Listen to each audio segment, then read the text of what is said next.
What we learn at these conferences and what we were able to display is you can actually see tangible evidence of accomplishments, of moving the ball forward and actually getting things that we all agree with as conservatives done. One of those people that embodies that is Iowa Speaker Pro Tem John Wills, who is somebody we talked to at the last gathering of ALEC. And welcome back, John. Good to have you here. Thank you. It's good to be here. Since we were here last, you had a education bill, an ESA bill, that has been passed. Tell us what happened since the last time we talked and what win Iowa parents have had in the last 6 months. Well, since I was here last, we were working on the bill, and we'd actually been working on it for 2 years. This last session in January, we passed the bill with a great majority, and so we were able to pass a bill that is universal educational savings accounts, and we expected maybe 14,000 people to apply for an educational savings account, and we actually had about 29,000 people apply. So it just kind of blew us out of the water as far as the number of parents that really wanted a choice. They wanted a choice in what their child was going to do or where their child was going to go to school. So it was just amazing. And this isn't just, again, it's not just a Republican Democrat thing. This is parents. This is parents all over in inner city, suburbs. This is a bipartisan issue that affects all the parents, right? Yeah. There's proof in the pudding that shows that reading scores improve when you have educational savings accounts, when you have competition. Reading scores improve. Reading scores are an indication of prison. So it really helps those that are at disadvantage the most. And so we can look here, we're in Florida right now, we can look at Florida and see that they were kind of towards the middle bottom of the list as far as reading scores. When they had school choice, when they had competition come in, they are now first, second, or third, depending on which criteria you look at in reading scores.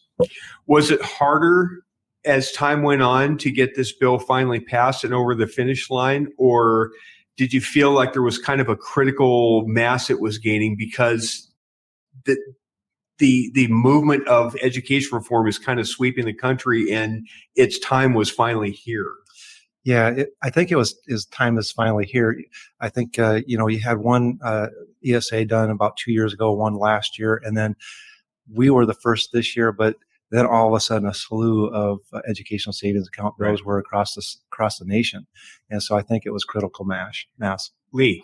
There was a great moment when Governor Reynolds was challenged by a journalist about this being an attack on the public schools and depleting resources from the public schools. And I have to read her comment, and I'm wondering if you could comment on it. She said, if public schools aren't teaching those children, then they're not using the resources.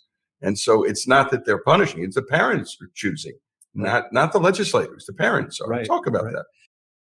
Well, it's absolutely. We've got to turn the power back to the parents. And I think that's the message that we need to really resonate. The parents for so long have been kind of taking a back seat.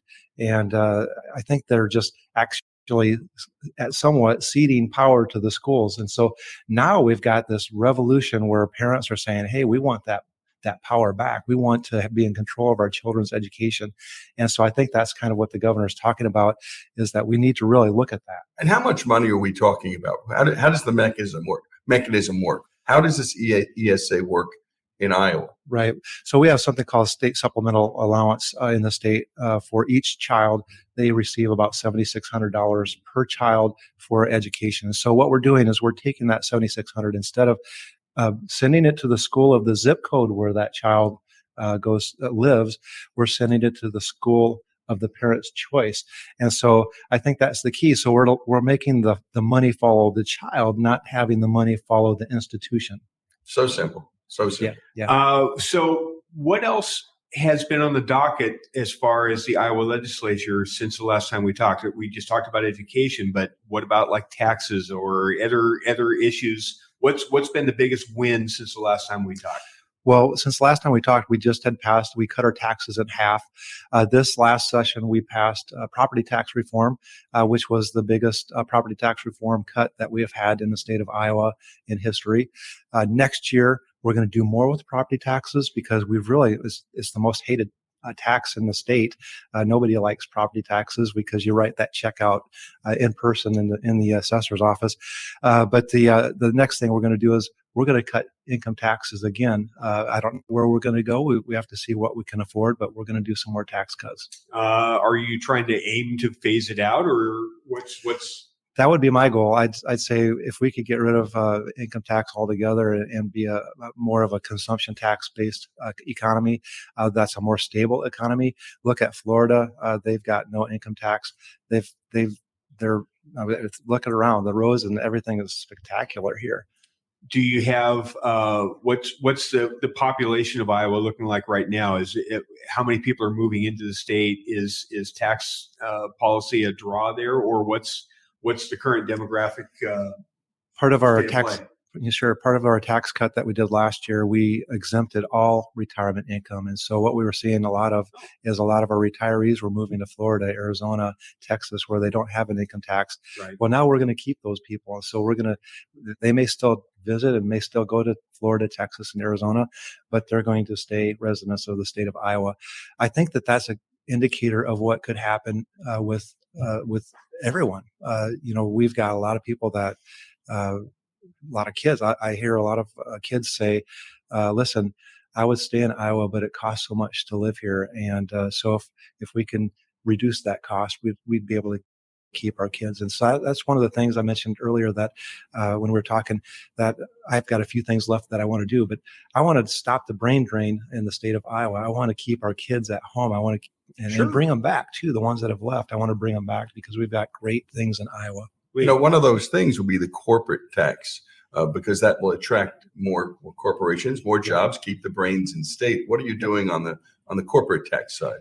Yeah, and the corporate side is really interesting because property taxes are an issue that have kept businesses away. So we've had to offer property tax incentives in order to get businesses to move. So by reducing property taxes, I think that's going to be one thing. But our corporate taxes, they were among the highest in the nation. We've cut them in half, but it's still half, and it's still pretty high. We're probably midway now in the nation on corporate taxes. So I think we need to reduce those corporate taxes as well, and that's going to bring in some high-paying, good jobs in the state of Iowa. Terrific. So with regards to the conference, to ALEC, and you've been coming to ALEC for a long time, the stuff that happens here are you finding that the more you spend time at ALEC, are more people coming up to you to try to do the brain dump to find out how John Wills got stuff accomplished? Or are you sponging off of other people to figure out ideas what to do in Iowa next? I'd say yes to both. Yeah, I think this is a great atmosphere for legislators and for people to come and learn what's happening in other states and then say, you know what? I like that piece. I'm going to take that piece. And then they come to you and say, hey, what's happening in Iowa? And you tell them and they're like, oh, I like that piece or I like that piece. And so you're able to, what works for your state, you're going to be able to add and grab and just take the pieces that work for you and for your state. And that's why this is a terrific sharing of ideas and a terrific sharing of networking and that sort of thing. So this is a great atmosphere, great place to learn and take things that will make your state a better place. So part-time legislature, it's done. You've already done the special session. So pretty much everything is now locked in for the rest of this year, right? Yep. And we get ready for the Iowa caucus. The Iowa caucus has already started. So how crazy is life going to be in Iowa for the next 6 months? We've got 12 candidates or so, maybe 13, who knows at this point, but it's crazy. We've got every one of them coming in, everyone wanting to see you, everyone wanting to shake hands and say hi and all that stuff. There's nothing like it in American politics. It's the greatest thing ever. John Wills, thanks for being here. It's always good to have you here at ALEC. Duane Patterson in for Hugh Hewitt. We'll be back right after the break.